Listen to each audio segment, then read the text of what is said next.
Mālō si oto offer from Tonga Tapu. If you are thinking of traveling here to this beautiful island of Tonga in 2025, if you're not prepared, your trip can be a bit of a headache. So these are a few things you need to know in 2025 before traveling to Tonga. Let's get into it. The first thing, catching flights, there are a few limited options. Two of the main flights which travel here to Tonga is Air New Zealand through New Zealand, Auckland, and other parts of New Zealand, and then also Fiji Airways, which comes through Nandi. There are other options like Qantas, which comes directly from Australia, but for the most part, those are the airlines that comes directly to Tonga. So, just to be considerate of the different options that you have. Now,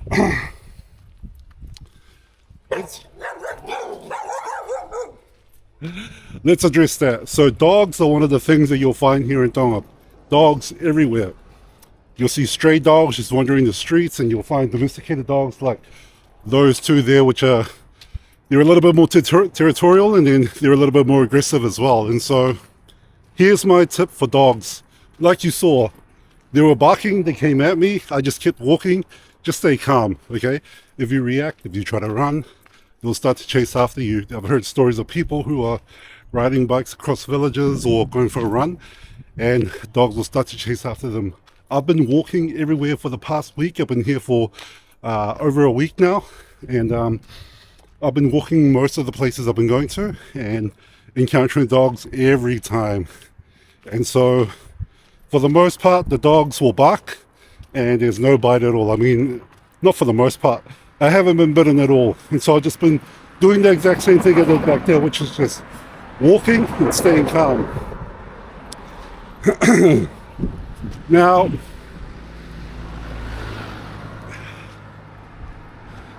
the next thing we want to address is the most obvious thing you can see around you, which is the weather.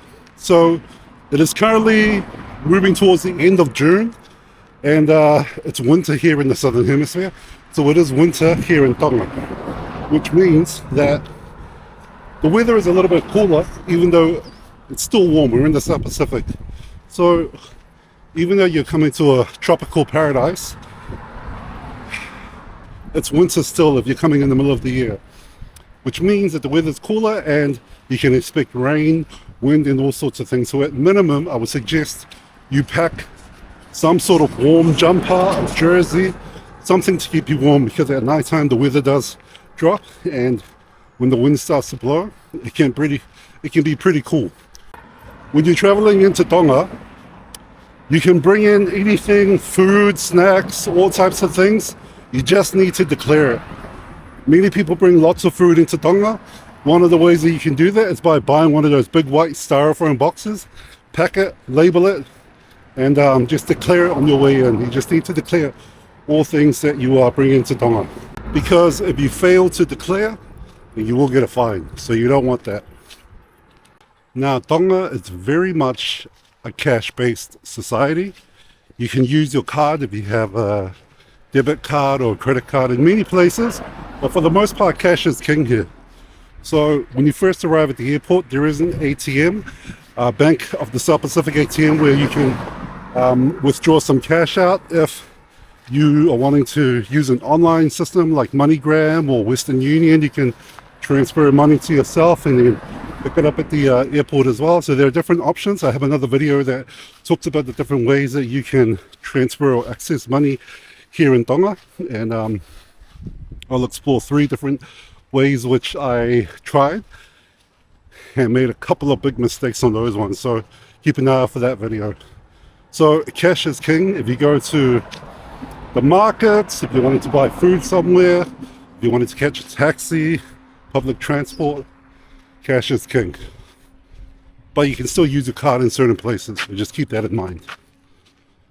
Now let's talk about communication. If you wanted to use your international roaming while you're traveling in Tonga, that's fine. Feel free to use that. But I would say that buying a local SIM card is pretty reasonable, and some of the local plans are pretty reasonable as well. So when I first arrived at the airport, I purchased a $3 SIM card plus a $30 plan or 30 pa'anga plan. So in New Zealand dollars, it might be about what, $25 for the whole bundle, the SIM card and the plan. And that included 12 gigs of data, about 1,000 minutes of calling or something, and a bunch of texts as well, which, yeah, I'm not calling or texting many people while I'm here. I'm mostly interested in data. And so to me, there was a best price for that amount of money. There is another data bundle pack that I found out about, which with a little bit more data, but have a look around. There are different options, different deals that are available to you. I went with Digicel, which is one of the major telecommunications company, and they're right in the airport when you first arrive. So as soon as you come through the arrivals, turn to your right and you'll see a Digicel store there, and they'll be ready to look after you once you come in through the airport, if you're not intending to use roaming while you're here. And for the most part, you know, the coverage across Tonga is actually pretty good. I traveled to an outer island over the weekend, which was about 4 hours away on the boat ride, and I pretty much had data the whole way. And while I was on the island, I had data, and you know, depending on who you know, you might have access to Wi-Fi in different places as well. So yeah, there's different options for access to data and communication and access to the internet while you're here in Tonga. But don't be afraid about being able to communicate your loved ones if you're here and you're wondering whether you can connect to the internet or whatever. That's all accessible here in Tonga. Now, if you're not a morning person, be prepared. You have multiple different options for alarms early in the morning at different times of the morning, depending on where you stay. So where I stayed in my village in the Foa, there's a church nearby my house, which meant on some days you would hear church bells tolling at 4:30 in the morning. Yes, 4:30 in the morning, to prepare people for I think a 5 a.m. service. Tonga is very much a Christian nation. People love their faith, and so they're dedicated to it and express it through going to a church service super early in the morning. And if it's not the church bells tolling, it might be dogs barking early in the morning. If it's not dogs, it's definitely chickens crowing in the morning. And those chickens can crow from any time of the night to any time of the morning. So don't worry, if you're not a morning person, you will be. But just bring some earbuds, you know, or whatever, if you need to have a little bit of a nap or sleep in, if you're a bit of a sensitive sleeper. So yeah, morning alarms, be ready for that. Now, speaking of church bells, on Sundays here in Tonga, everything is closed. Everything. Shops, bars, you know, businesses. Nobody works here in Tonga on Sundays, because Sundays are reserved for God, the church, and family time, and food. So what you'll find is, I went for a walk on a Saturday night, just down the main strip, Tauwhaaha Road, and you'll see everybody out selling their produces, offering options for all the different Tongan families and anybody wanting to buy food to prepare for their Sunday feast. They'll be all out on Saturday night, because on Sunday you can't buy anything. Well, that's not quite true. Now, there are a few little options of restaurants available for tourists and locals, even though businesses are meant to be closed. And so I have a video of one of the adventures that you can take on a Sunday, which is traveling to a remote little island called Pangaimato. And that's one of the few options of things that you can do on a Sunday.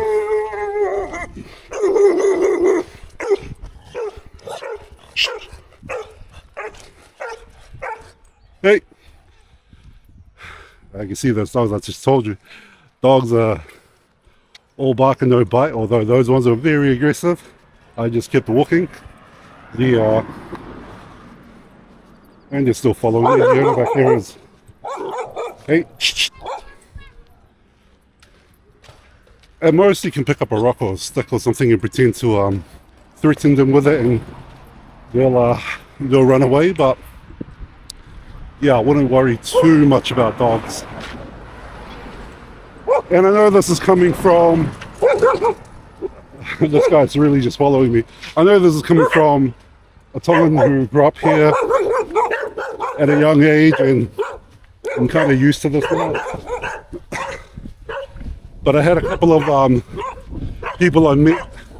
These guys are really just attached to me. They want to follow me on my little walk. I met a couple of Aussie ladies, elderly Aussie ladies, maybe in their mid to late 60s or mid 60s. I don't know, I don't want to say. But they've just been traveling around to different islands from Samoa, Vanuatu, etc. And I actually asked them about the experience of dogs. And they were like, yeah, just don't show any fear or panic or anxiety, and the dogs weren't sensitive or feed into it. And I know that's a difficult thing to say if you're afraid of dogs, but yeah, dogs are for the most part harmless.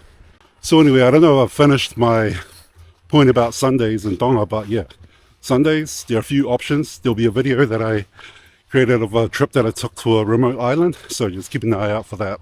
And I'll list on there some of the restaurants and options there are available on a Sunday for people who want to, you know, if you're not going to church, or if you are going to go to church, you could go to a restaurant later on in the evening, afternoon. And I listed on that video as well, so keep an eye out for that. I want to share a little list that I wrote of things that you should pack before you come to Tonga. So if you'll excuse me, let me pull my phone out and just list some of these things. So number one, reef shoes. When I went on this little trip to the remote island of Pangaimotu, I was wondering whether it was worth bringing reef shoes, and I spoke to some lady there, one of the Aussie ladies who was wearing reef shoes, and she said, oh yeah, definitely worth wearing reef shoes. They went to Fiji where there was this stonefish in the water, and one of the local boys stood in a stonefish, got poisoned, unfortunately passed away. The funeral was on the same week that they were in Fiji, so it was a reminder that, you know, you never can be too cautious, or you can never be too careful. Also, the beaches here in Tonga, at least in Tongatapu, there is sand on the beach, but there is a lot of coral rocks as well. So I personally have had the experience here in Tonga of having my foot pierced and then getting an infection, and then that infection just getting worse over a week, which made me not able to walk at all. I was bedridden for about a week, and I don't want to have that experience. So anything that I can do to protect my feet, I will take that effort.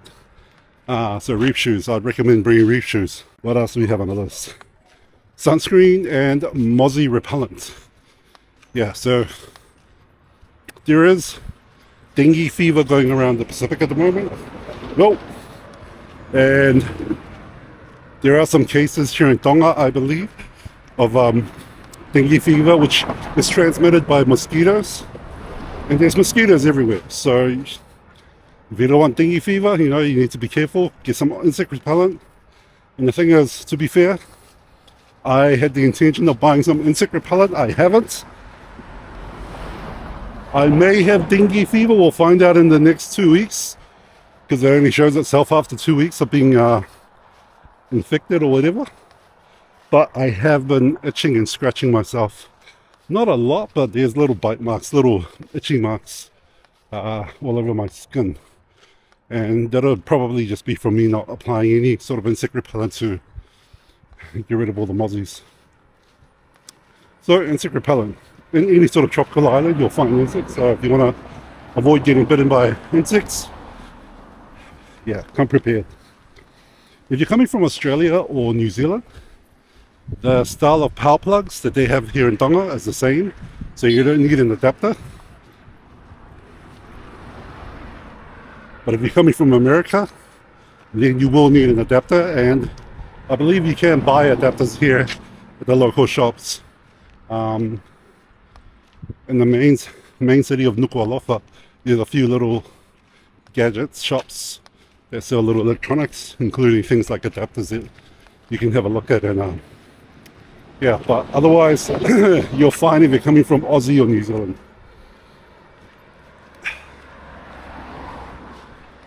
If you are planning to stay with a family or some locals here, I mean, just communicate with them what kind of gift or things they might want from New Zealand. A very common thing that people buy is chocolates.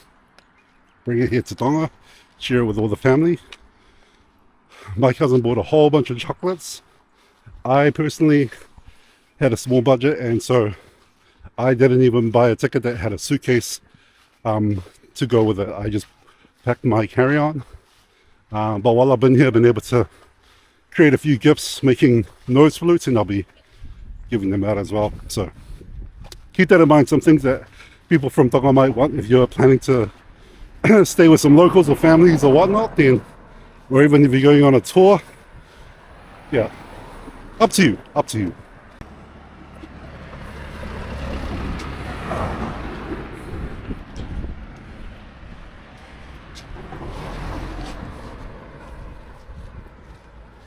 Okay, so the last thing I want to talk about is a little bit about the culture of Tonga and things to be aware of. If you're new to Tonga, or if you haven't come in a while, then there are a few cultural considerations to keep in mind. One of them is that Tonga is an island of modesty. Like I said, it's a very Christian-based nation, and so modesty is one of the principles that we try to practice here. And how that is practiced is, one of the ways that is practiced is through the way we dress and how we present ourselves. And so you won't see people walking around topless in town or in public. Even going swimming, a lot of locals, men, will wear a top. Women wear bikinis, they'll cover up, wear shorts and a t-shirt, a swim shirt. And so modesty is something to keep in mind. There is an exception for tourists, like you'll have big ships, cruises that'll come and dock, and then people might go for a run in the middle of the city, topless, just shorts on and running shoes. And, you know, for the most part, people will understand that these are tourists and they're exempt from the culture. But if you want to show respect to the culture, then you'll keep in mind the sense of modesty of how you present yourself while you're out and about in public.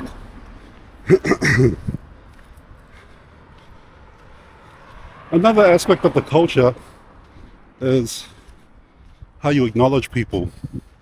Relationships are an important thing, and even if you don't know anyone, how you maintain relationships with strangers is just as important, even if it feels somewhat superficial.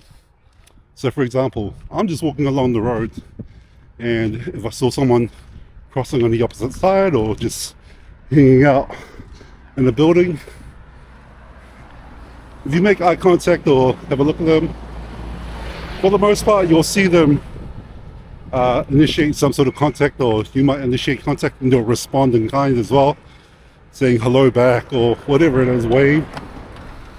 So that's part of the culture of Tonga, at least what I've observed while I've been here. Like I know that relationships are important, and so when you're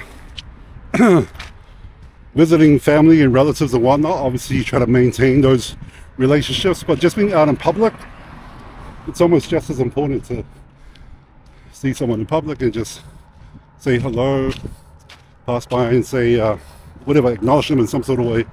And what I've experienced while I've been here is I'll be walking along the street, you'll find people eating along the street. They'll come and invite you, they'll call out and invite you to come join them for food. And again, that's an aspect of the nurturing of relationships, even if you're a stranger just walking by. And that's happened to me multiple times, at least 5 times while I've been here, where strangers have invited me to come and join them for a feed. Now, I'm a Tongan, and so usually they'll just call out in Tongan, hey, how kai? I'm not sure what it's like if you're a foreigner, but that's been my experience while I've been here. And it's a beautiful part of it. So, you know, while I've been here, I've also been eating out in public, and I'll invite people to come join me for food, and they just refuse. Like, it's sort of like an act of just respect to, I don't know, sometimes people will come join you, sometimes they won't. But either way, it's part of that sort of maintenance and nurturing of relationships while you're here. So if you're new to Tonga, if you are unfamiliar with the culture, that's one thing that you can practice if you're eating on the side of the road or out in public or something. I don't think it's as usual to do it like in an eatery, like a cafe or a restaurant, but like, yeah, just sitting out in public, waterfront or whatever, that's part of the culture here. So those are a couple of aspects of the culture of Tonga while I've been here for the last week and a bit. And that list of things that I've just shared will hopefully inform you to be better prepared for a trip you might take to Tonga. Look, it's almost July. July is the official whale season. Lots of people are coming to Tonga, coming to try swim with the whales. For a lot of people, it's their first time coming, and so hopefully some of this information will be beneficial for you in preparation for your trip to Tonga. Have a great trip if you're coming. Maybe we'll see you here one day. Ofatu. Peace. Hey, just one bonus tip before we close off the video. How to get around Tonga. So there are many options of how to travel around Tonga. You'll be traveling into Ireland. There are lots of ferries and there are regular schedules of the ferries traveling, but it depends on the weather. There was a ferry that tried to go to one of the outer islands Ewa this morning. Weather was too rough. Had to turn around and come back. I traveled by ferry to the same island on the weekend. Came back just fine. There's rentals that you can get out. There are buses that you can travel on, although the buses are less reliable. They travel in the morning and the evenings apparently, and that's the only time they run, and they are privately run, so the schedules aren't as reliable. I tried to look at some other options like bicycles, and there is a little bicycle rental place here. Tried to get in touch with them, but haven't had any response. Personally, my favorite way to travel around is by walking, and I got a little video just explaining a little bit more on why I think walking is the best way to travel around Tonga. But obviously if you're here on holiday, you have limited time and trying to get the most out of your time here, you're going to want to travel by car or some sort of faster way. And yeah, but I would highly recommend just walking, just taking in all the sights and sounds, just interacting with the people, observing things. Matches the pace of the island, I think. But yeah, it's unlikely the kind of time that you can afford while you're here if it's just a short amount of time for your holiday. But yeah, lots of different ways to travel around the island. And there are the things you can keep in mind. Taxis aren't... What I find is that taxis are probably similarly priced to traveling in New Zealand or maybe even Australia as well. Maybe a little bit cheaper, but that's another option too. Anyway, if you made it this far in the video, thank you for the support, for the love. It is about to rain and about 5 minutes away from home, so I'm going to try and get home as quickly as I can. Luckily I got an umbrella. So thank you again for watching. We will catch you next time. Peace.